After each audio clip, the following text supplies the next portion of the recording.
Hi there, welcome to No Nonsense Whiskey. My name's Vin PF. On today's episode we're going to be going back to one of my favourite and my most local distilleries, the Cotswolds, and today we're checking out the Cotswolds Reserve, which is one of their kind of fairly newer releases. We'll get into kind of more about what's made up in this thing later on in the video, but I want to tell you quickly how I got hold of this thing.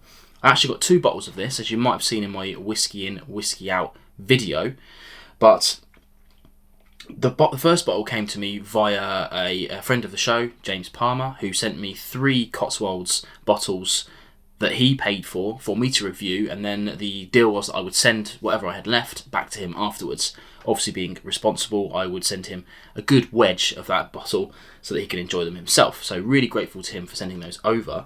I actually then picked up the same bottle through my Summerton Whiskey Club membership for whatever month that was, February, I guess, yeah. And so now I have 2 bottles of it. So what I'm going to do is send him back the sealed bottle, and I'm going to keep this one as my drinking bottle. So rather than send him one that's already half open and keeping a sealed one to myself, how could I do such a thing? There you go, that's how I got hold of this thing. So, you know, this one didn't come from industry, whatnot, it just came from a friend. Back to this thing then. So what we have here is the Cotswolds Reserve, limited release, it's 5,000. It's 50% whiskey, it's £55 on their website, but I'm sure you can find fluctuating prices around and about. The interesting thing about this is that it's aged in first fill ex-Bourbon barrels, and a combination of first fill ex-Bourbon barrels and their STR cask. Their shaved, toasted, recharred cask that kind of Cotswolds and some of new distilleries have been well known for utilising to get that kind of extra bold flavour. Now their core release, the standard Cotswolds single malt, has quite a high proportion of this STR in there, and they've done some excellent whiskies over the years using those STR casks. This one is well stated as having 80% ex-Bourbon barrels, first fill again, and 20% of that STR cask influence blended together. That then releases this thing for 55 quid. I think that's fair to say. Let's get into the nose and see what we've got and see if it's as good as the rest of the range. Obviously, you know, I do like Cotswolds and very interested in everything they release. Let's check out the nose then. Now, it's worth saying, again, I say this a lot about whiskies, especially when I'm just about to take the nose and I'm about to taste some tasting notes. This one is really worth leaving out on the side because it's quite burny to start with, but let's get into it anyway. It's quite light on the nose. Lots of kind of really light vanillas, light honeys, and some tropical notes that I'm kind of starting to associate with Cotswolds liquid, so good to see some of the distillate characteristics coming through. It isn't overly big on either of those kind of bourbon or ex-bourbon or STR cask influences that I'm kind of used to with these guys, but yeah, really light on the nose, I have to say, really light. It's enjoyable if you like that sort of thing. Let's try on the palate then.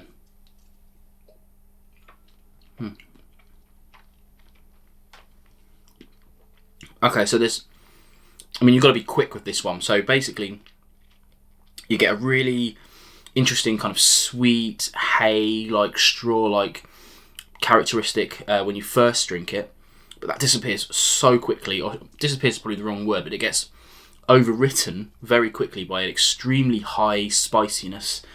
For me, it comes through as a kind of like a cinnamon, kind of clovey kind of spiciness that just absolutely dominates the palate on this thing. And then the finish wise, it's just massive amounts of these spiciness coming through. Quite tannic on the back end, very drying, dare I say even a little bit sour on the back end. And I don't mean that as a negative. I always say this when I say sour. I'm just giving tasty notes. I don't mean that as a good or a bad thing. So bringing this all the way around, I should say, first thing first, probably my least favourite Cotswolds I've tried so far.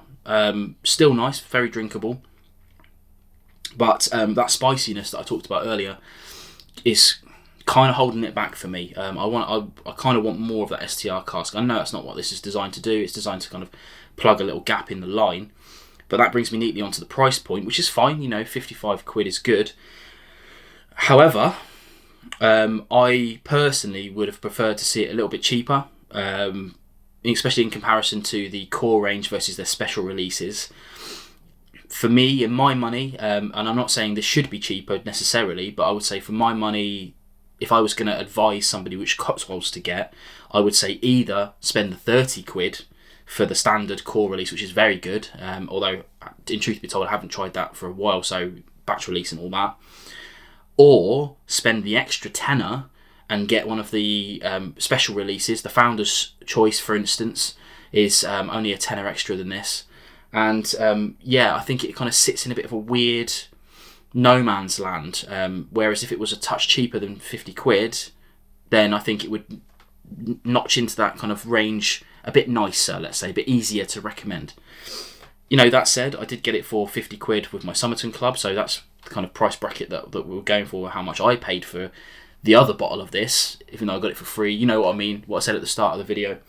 But yeah, it feels a bit weird because I usually rave about Cotswolds, but for me, I don't think I would recommend this to anybody necessarily unless they'd tried the whole rest of the range. You know, if someone says to me, Vinny, I've tried everything else Cotswolds has released, shall I get this one? Yeah, absolutely get this one. You know, this is a valid Cotswolds release. If you've got the money and you don't care about that £55 price point, then 100% get it. But it would not be my first recommendation or second or even third for the Cotswolds releases. Just my truth nature there. Again, a very valid whiskey, a very tasty whiskey.